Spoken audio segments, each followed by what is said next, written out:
The discovery of the sepulchre of the Apostle Santiago, or St. James the Great, in the first third of the 9th century, compelled many Christians to make pilgrimages to Compostela to worship his relics. It had been a few years since construction of the second church in honor of the Apostle Santiago had ended. King Alfonso III, the Great, had provided enough resources to erect a more solid and ample temple than the humble shrine that housed the saint's sacred tomb. Its needs had changed. The new building, besides guarding and honoring the relics of the apostle and his disciples Teodoro and Atanasio, had to take in a greater number of pilgrims coming from the peninsular kingdoms, as well as from the rest of Europe.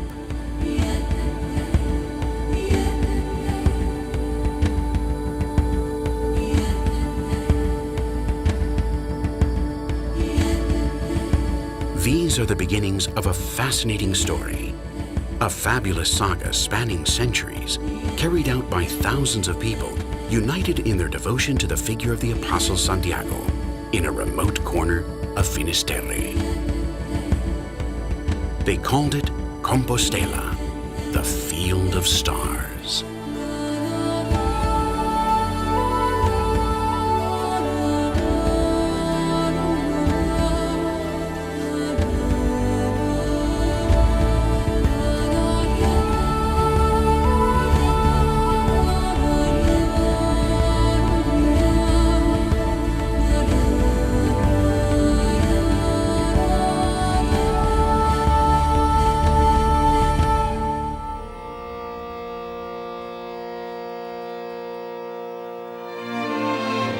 Today, we can enjoy the fruits of so much effort, the dreams of those who dedicated their lives to the realization of this magnificent work and who were never able to see it completed.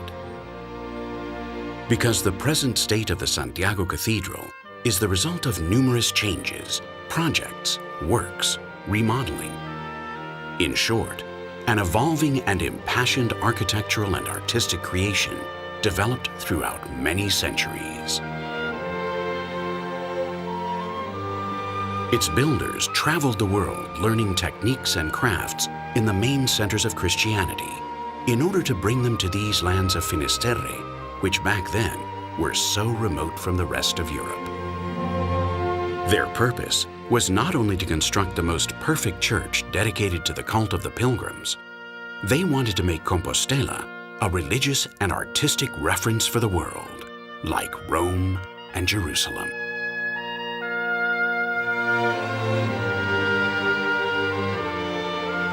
Under its vaults and towers, within its walls and columns, we will remember many of these stories. Through its magnificent works of art, we will know who its constructors and artists really were. As we cross its doorway, we will travel back to those years in which pilgrims from all over Europe arrived in Compostela to revere the Saint Apostle and relish the beauty of the artistic treasures of the cathedral.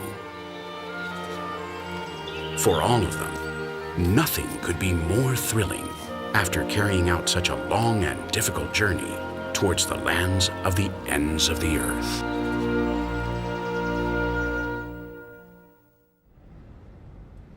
This is the magnificent Plaza del Obradoiro. Thousands of pilgrims from everywhere in the world have been traveling to this point for 1,000 years. The perfect mix of touristic sports adventure and religious sentiment make the Way of St. James, as it is known in English, an incomparable experience.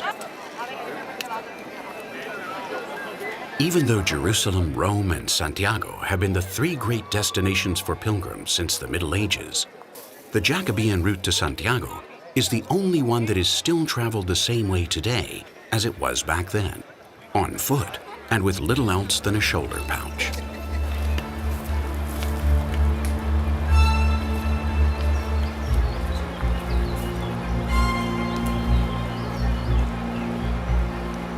It had been a long time since news of the discovery of the Santiago sepulchre had reached France. Near the end of the millennium and in the fields of Aquitania, Stories were told of pilgrims who went to worship the apostles' tomb to the far reaches of the Galician lands, over in the Finisterre.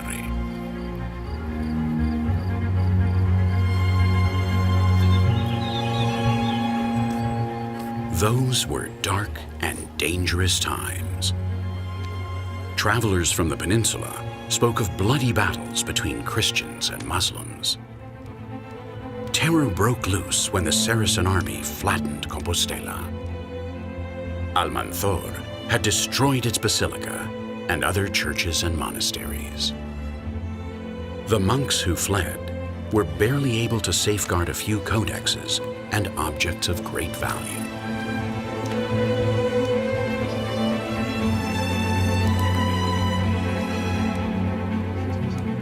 But things later improved. With the Caliphate of Córdoba increasingly worn down, Christians had secured a stable border. Free from threats, the people of the north of the peninsula could rebuild roads, trace new ways, and repair bridges, thus normalizing communication with France. The chronicles spoke of the miracles of the apostle. They said that they had been decisive in the fight against the Muslims. These prowesses helped increase the devotion for the saint even further.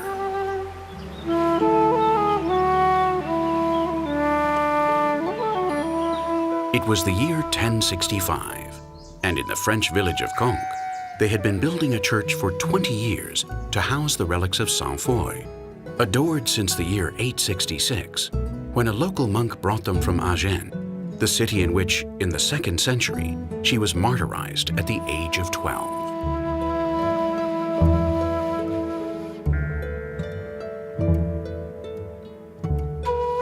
Works had been suspended, and its builders had abandoned the city. Among them was Master Bernardo, who, along with his artisans, decided to travel to Spanish lands.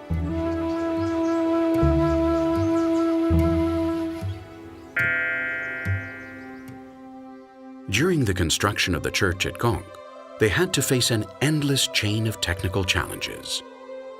The problem was to combine the celebration of the usual liturgy with the demands of the pilgrims to worship the saint's relics.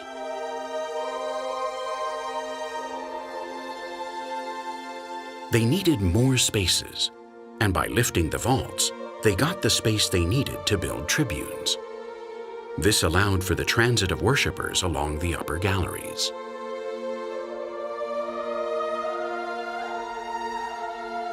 To ensure that pilgrims did not alter the liturgy, the lateral naves were extended behind the main altar, thus creating an ambulatory and radial chapels in which they could pray.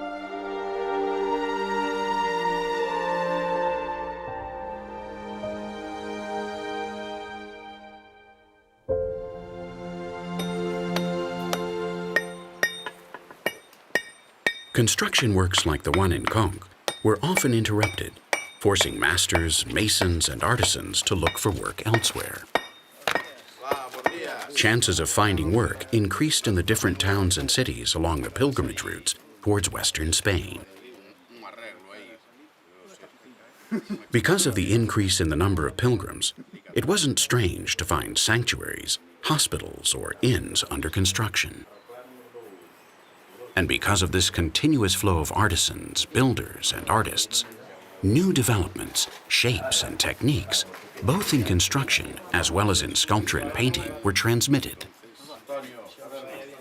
The Way of St. James was not only a pilgrimage route, it soon became a flow of transmission and creation of culture and art.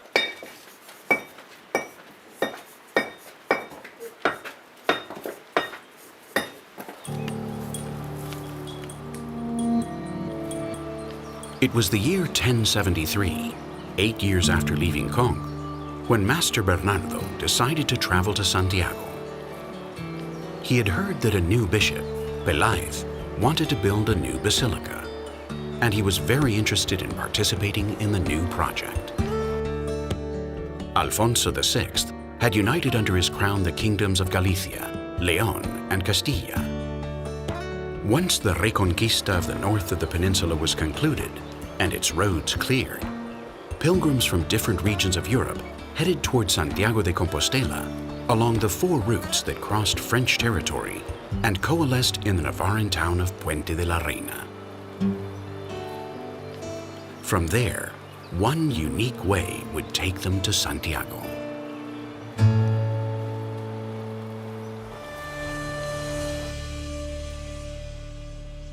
Bishop Diego Peláez decided to build a new church to replace the pre-Romanesque basilica. After Almanzor's ferocious attack, the reconstructed temple proved to be too small for the steady increase in pilgrims. Master Bernardo, recently arrived from Conques, had updated the bishop on the architectural techniques they had been adopting in southern France. The Romanesque building that still stands today would soon get underway.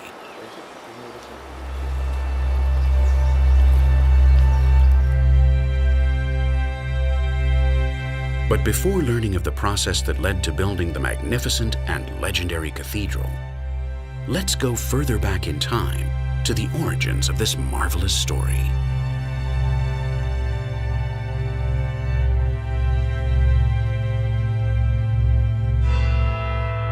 The excavations carried out under the cathedral uncovered something more than the vestiges of the first temples dedicated to the consecration of the apostles' relics.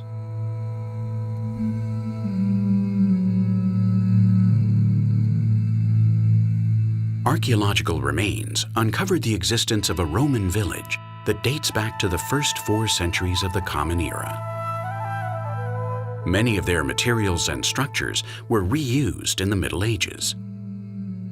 But we can still see the remains of the necropolis, some of its walls, and part of its mausoleum, that in which the remains of the apostle and his disciples were found, and which today constitutes the crypt that contains the urn with his relics.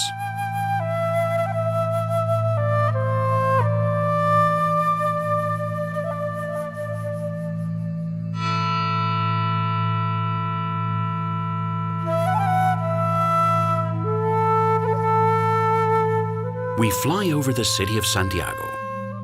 From up here, we can see the cathedral, and near it, the church of San Félix de Segovia. Thus, according to archaeological research, we can imagine the situation in the year 1. Where the cathedral now stands, there would have been a small Roman fortification, and in place of the church of San Félix, a small village of farmers located on an ancient fort of Celtic origin. These sites remained for 4 centuries, and starting in the 5th century, they were abandoned. As the years passed, plant life covered the place, forming a lush mount. The small farmers' village was reduced to a simple hamlet in which to gather cattle.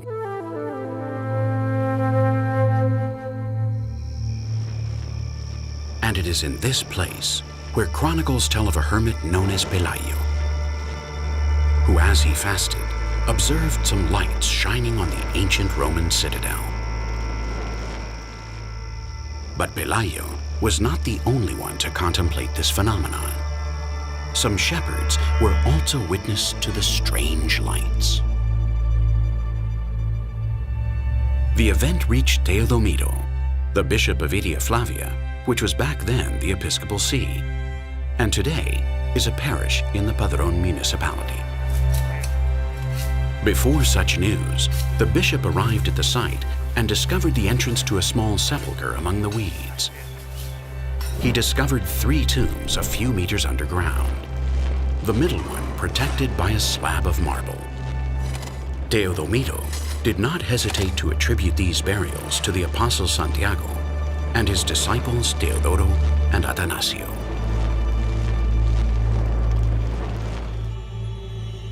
In those difficult times of battles against Moorish forces, the finding proved to be transcendental for the entire Christian population. Alfonso II, King of Asturias, decided to erect a basic but well-stocked sanctuary. A church was built above the sepulchre to worship the apostles' relics, and beside it, the small monastery of Ante Altares to house the community of monks that would look after the so-called Locus Sancti Jacobi. Construction was finished in 830, and Bishop Teodomiro consecrated the first Church of Santiago.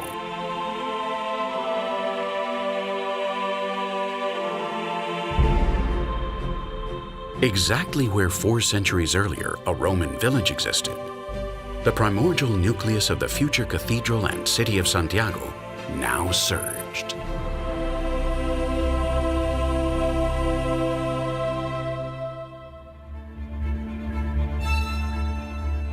One of the main finds of the 1955 digs was the sepulchral cover of Bishop Teodomiro, a transcendental figure in this story. It was he who revealed the nature of the sepulchre that was found thanks to those miraculous signals. But what reasons did Teodomiro have to affirm so conclusively that this tomb belonged to the Apostle Santiago?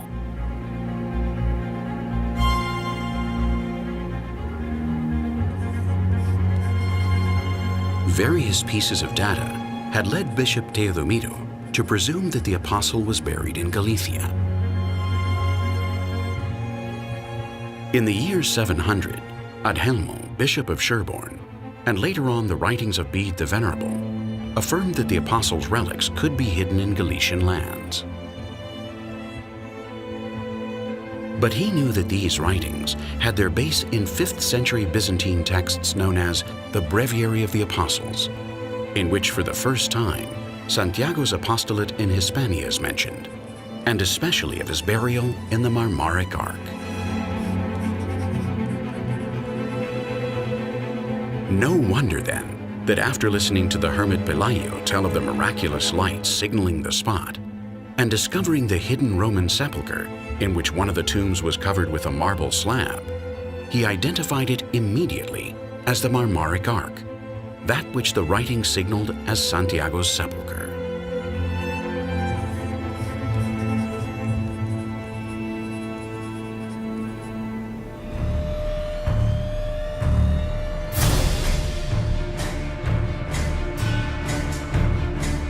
After the death of Teodomiro, 2 events took place in the middle of the 9th century that would be key to both the propagation of the fervor for the Saint Apostle, as well as to the development of the small Compostelan nucleus.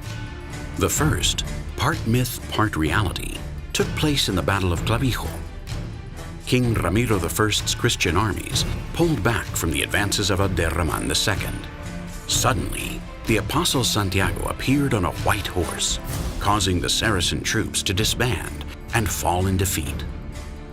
From this point, the apostle became the defender of Christianity against the infidels, and King Ramiro I established the Santiago vow, forcing everyone to hand over their first harvests to the Church of the Apostle every year.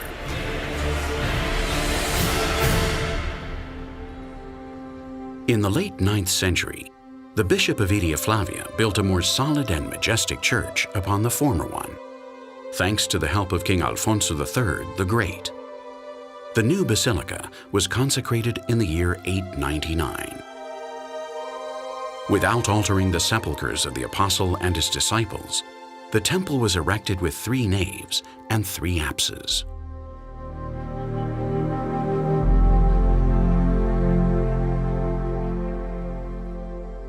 Besides this great work, reforms were carried out in the monasteries to improve the lives of the canons and monks. Various buildings were built, such as the Chapel of the Corticella, to reinforce the brilliance of liturgical celebrations, as well as others for the reception and care of the pilgrims, who ever more frequently came to worship the tomb of the apostle and admire the new basilica.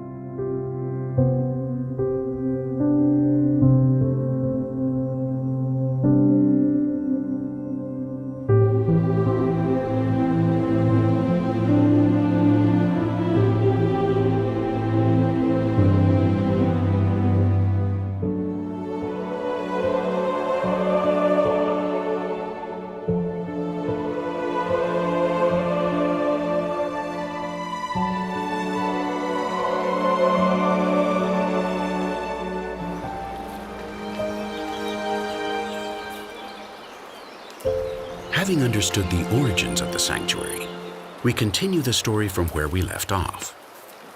It was the year 1074, and Bishop Diego Peláez studied the ambitious project of the French masters for the construction of the new basilica. Master Bernardo and Bishop Peláez's plan not only affected the structure of the ancient temple, but called for annexing some of the surrounding buildings.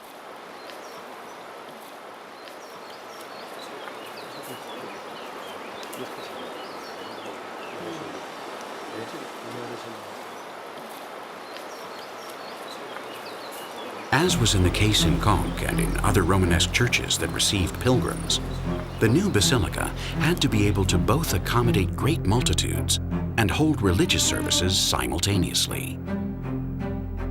The old cathedral then had to be demolished to make room for a new one with a Latin cross floor plan, 3 naves, and an ample semicircular ambulatory with chapels around the crypt, so that the faithful could approach the apostles' relics without interrupting the liturgy.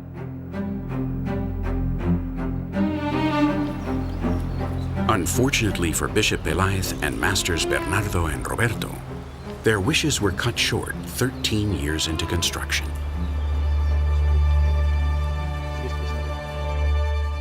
During these years, they only had time to build the 3 central chapels of the ambulatory, the ones dedicated to the Savior, St. Peter and St. John, as well as the walls that connected them.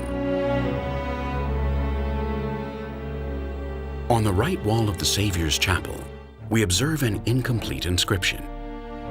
If we add the characters that are missing, we can read, Anno milleno subtuageno quinto fundata Jacobi. This legend shows us that in the year 1075, the foundations of the cathedral were laid.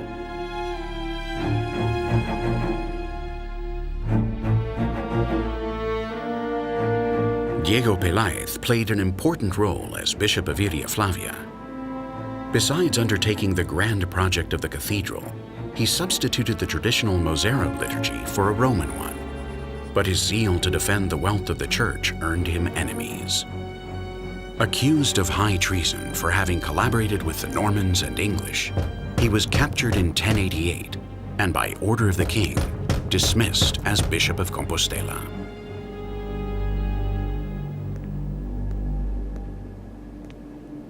Luckily, there are times when history corrects the errors of men and presents us with exceptional characters. And there is no doubt that this is what happened in that time. He had the sensation that everything had gone by too fast. 20 years had gone by since Diego Gelmírez traveled to Rome to be named bishop. The position had remained unfilled for 4 years after Pope Urban II transferred him from Iria Flavia to Compostela in 1095.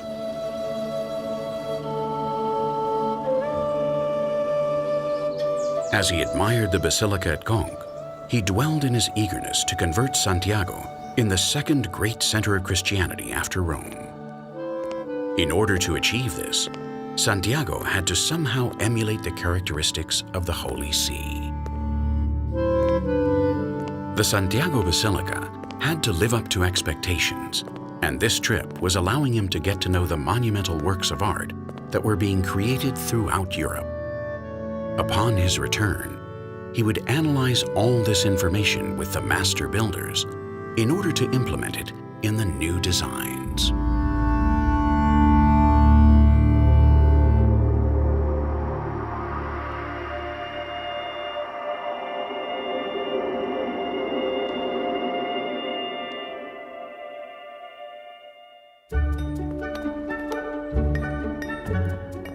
In the year 1101, while in Santiago, after being named bishop by Pope Pascal II, Diego Gelmírez initiated his projects. The first would be the conclusion of the cathedral.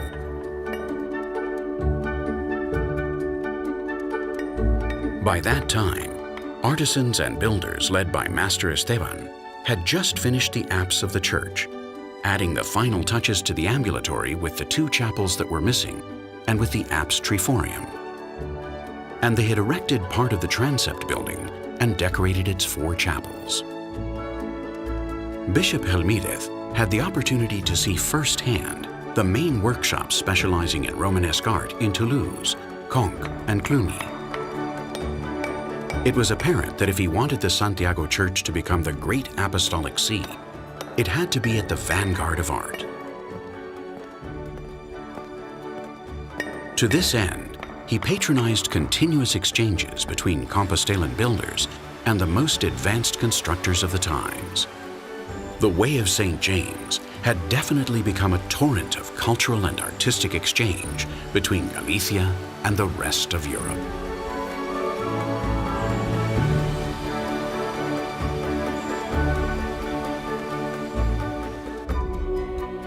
The fruits of this cultural internationalism arrived quickly. At each side of the gigantic transept, two monumental and sculptured facades were lifted, in which two of the three main doors to the basilica were placed. To the north, the Puerta Francígena, through which the pilgrims finalizing the French way entered. And to the south, the Puerta de Platerías lifted above an atrium that gives access to the episcopal palace.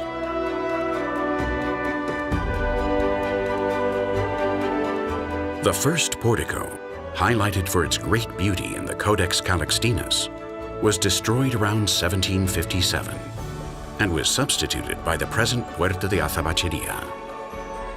Some of its pieces are still conserved in the Cathedral Museum.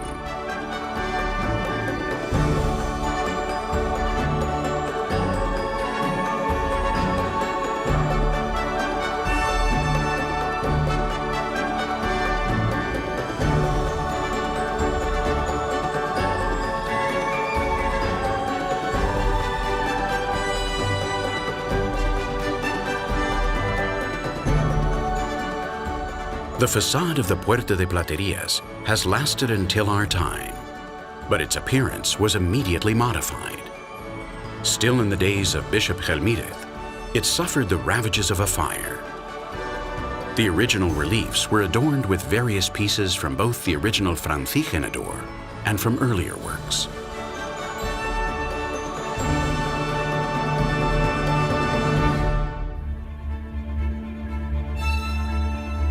In the year 1102, Bishop Gelmírez and his entourage transferred the relics of Saint Fructuosus, Saint Cucufas, Saint Sylvester, and Saint Susana from Braga to Santiago. Some of them can still be found in the Chapel of Relics in the cathedral. The so-called Pious Latrocinium managed to attract even more pilgrims and wrested importance from the Braga See. Even though an increasing number of pilgrims came to worship Santiago's relics, both the Compostelan diocese as well as the Jacobean belief and practice needed new drives.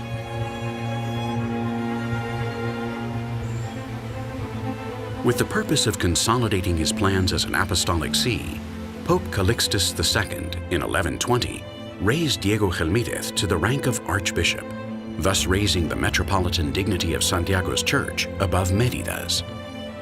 He then launched the writings of texts that spread and consolidated Jacobean tradition. And thus the Codex Calixtinus was born. The original manuscript is still conserved in the Santiago Cathedral.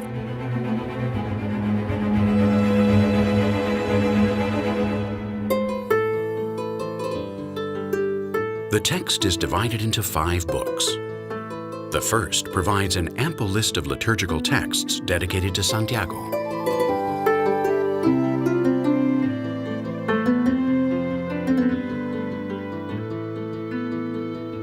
The second contains the miracles carried out by the apostle in the different routes of the Way of St. James.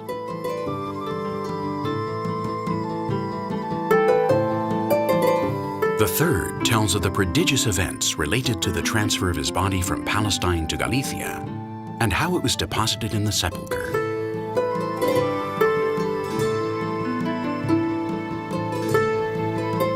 The fourth, known as the Turpin Chronicle, narrates the coming to Spain of Emperor Charlemagne to free the ways leading to the apostolic tomb. And finally, the fifth consists of the famous guide for pilgrims from France to Santiago, attributed to the French clergyman Aymeric Picot. The appendix contains various hymns and poems in honor of Santiago, a basic reference for Western polyphonic music.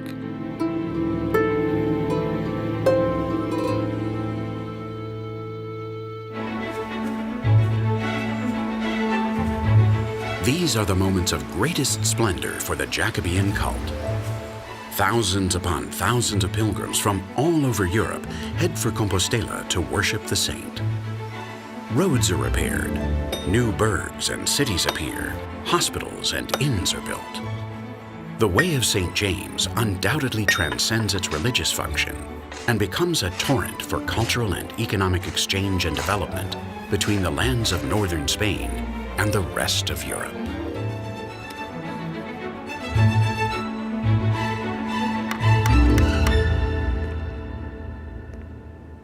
Diego Gelmírez had achieved all of his goals.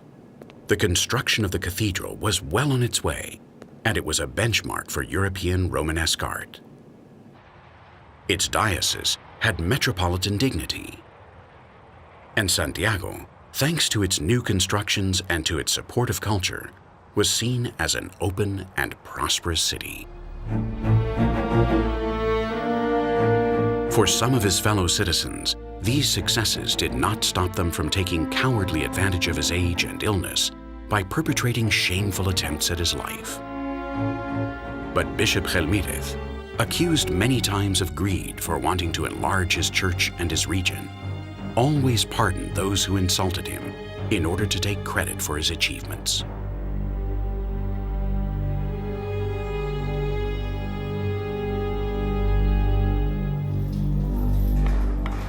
Finishing the cathedral was taking longer than expected because of a lack of resources and its vast complexity. It was early in the year 1168, 30 years had passed since the death of Gelmírez, and King Fernando II, upon witnessing the unfinished building, entrusted Master Mateo with the conclusion of the cathedral.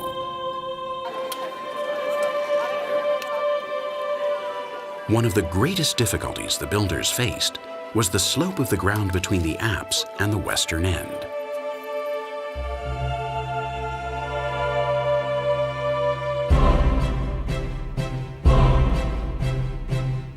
To solve this problem and finish off the naves, Mateo decided to build a crypt that would help level the ground and serve to support the structure of a new and innovative portico, one that would introduce the new Gothic style in the temple.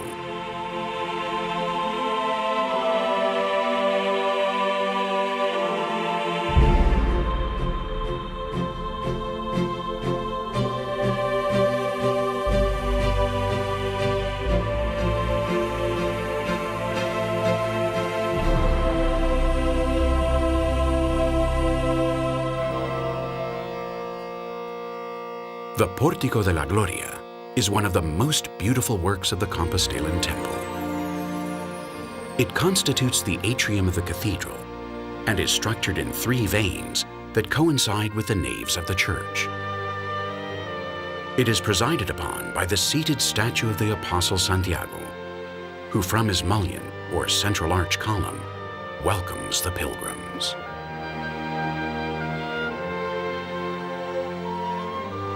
Once Master Mateo finished off the western facade and built the majestic stone choir, which today can be seen in the Cathedral Museum, the building was finished.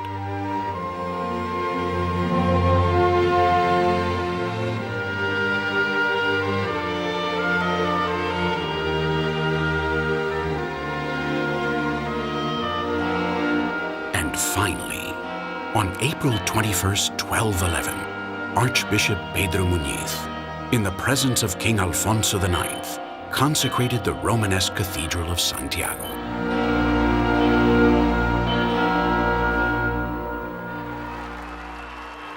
Today is a very special day. Pope Benedict XVI visits Santiago and its cathedral. This year, the day of Santiago Apostle falls on a Sunday, and when this happens, the Holy Year at Santiago de Compostela, or Jacobean Year, is celebrated.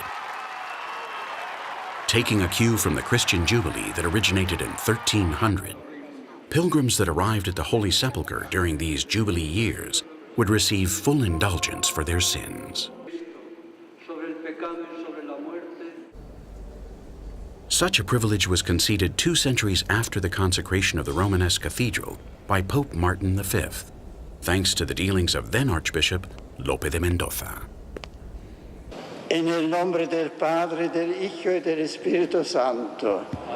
The first Jacobean year was in 1428, and since 1434 they have been celebrated regularly.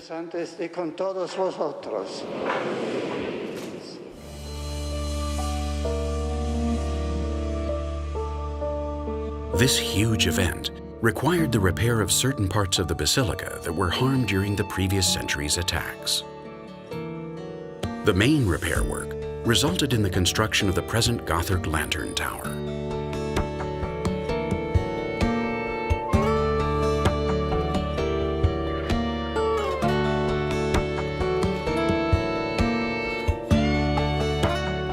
And it is very possible that the idea to hang a great thurible from it was due to the scaffolding necessary to undertake this work, thus giving way to the ingenious botafumeiro.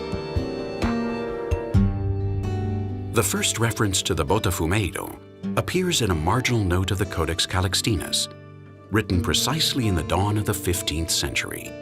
It links it to the grand solemnities celebrated in the interior of the basilica.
The Renaissance reached its zenith in Spain in the 16th century, and it is evident that the Santiago Cathedral and its surroundings absorbed its influence.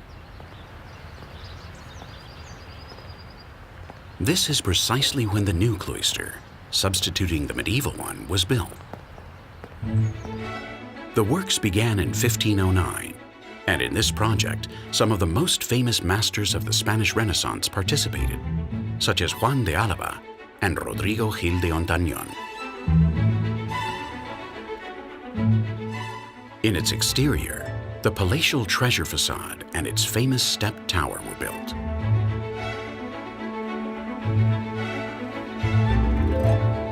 Later on, this facade would be completed with the Torre de Vela, inspired by the former.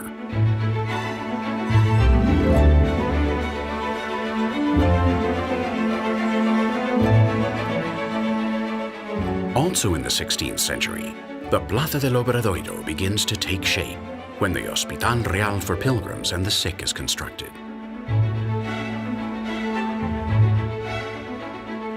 The Catholic monarchs undergo a pilgrimage to Compostela to thank the Apostle Santiago for their conquest of Granada. Seeing firsthand the great number of worshippers, they promote its construction. Currently, it is known as the Hostal de los Reyes Católicos, and it is one of the most beautiful buildings of the Spanish Renaissance. Later, the building of the present steps that give way to the Portico de la Gloria, built by Ginés Martínez, would get underway.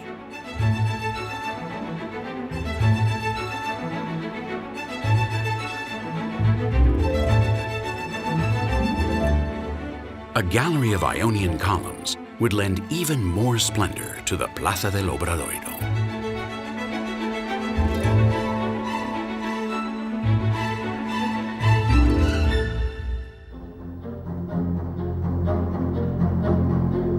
A series of events had caused a reduction in the number of pilgrims to Santiago since the 14th century. The horrifying Black Plague that decimated the European population, as well as the Great Schism that divided Catholics in 1378, rang in this crisis. During the 16th century, Martin Luther's Reformation caused a whole new schism that fully affected Compostelan pilgrimages. After harshly criticizing this practice, he effectively uprooted Jacobean devotion in Central European nations.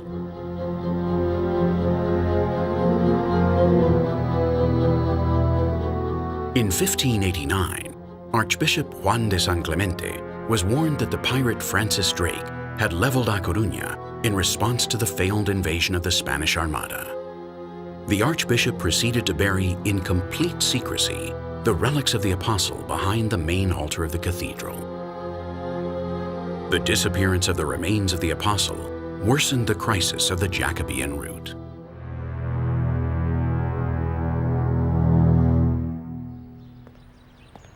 The arrival of the canon José de Vega y Verdugo at Santiago would be a determining factor in the Baroque metamorphosis of the old medieval cathedral. In 1656, the Cabildo approved a set of ambitious remodeling projects backed by the financing of King Felipe IV.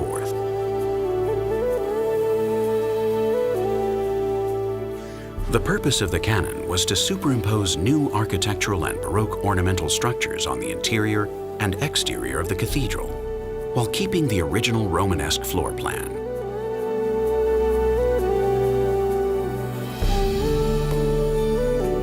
These architectural reforms began in 1658 with the complete remodeling of the main chapel and the construction in the cathedral's apse and of the Portico Real de la Quintana, with the purpose of dignifying the Puerta Santa, the pilgrims' access during Jubilee years.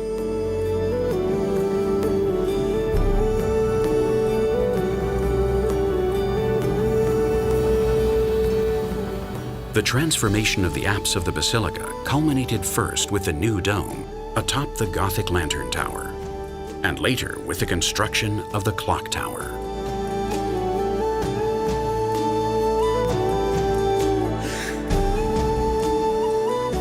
The medieval crenellations became huge balustrades, and thus, little by little, Gelmírez's Romanesque legacy became hidden under a modern Baroque cover.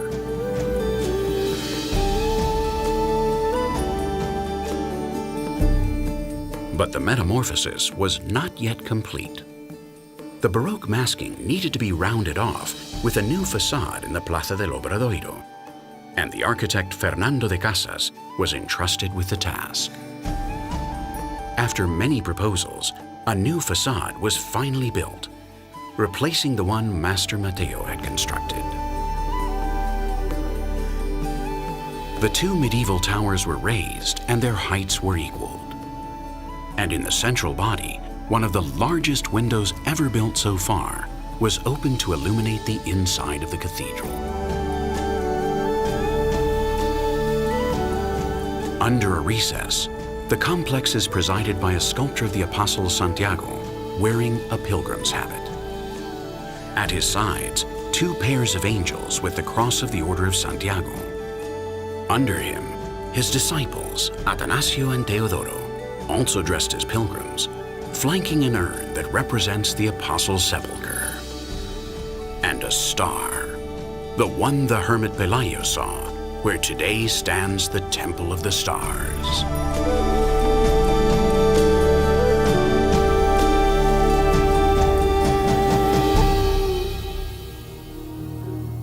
Although the Way of St. James managed to recapture part of its prestige in the 18th century, a crisis relapsed with the great social changes of the 19th century. The low point came on July 25, 1867, when only 40 pilgrims attended the Apostles' festivity. But during the course of the 1879 dig, Canon López Ferreiro found the relics that had remained hidden for 300 years. In 1884, Pope Leo XIII declared their authenticity and extolled the populace to undertake pilgrimages to the Holy Sepulchre.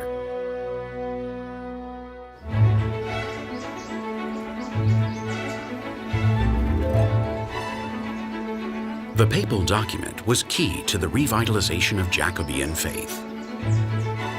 Since then, and until today, an increase in the number of pilgrims to Compostela has not waned.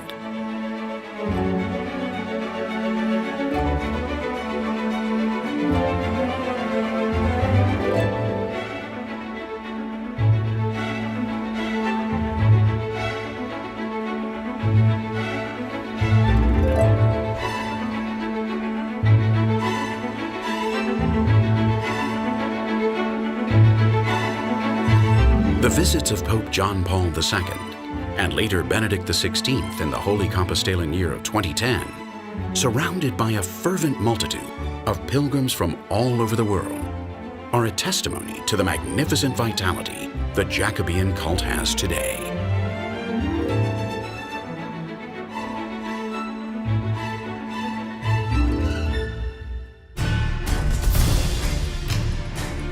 But notwithstanding all the changes, the works of Peláez and Gelmírez, of Masters Bernardo, Esteban, Mateo, and countless others, still remain unaltered and recognizable. In the spaces within its naves, columns, tribunes, chapels, and porticos, the spirit of all those who contributed to its erection is conserved.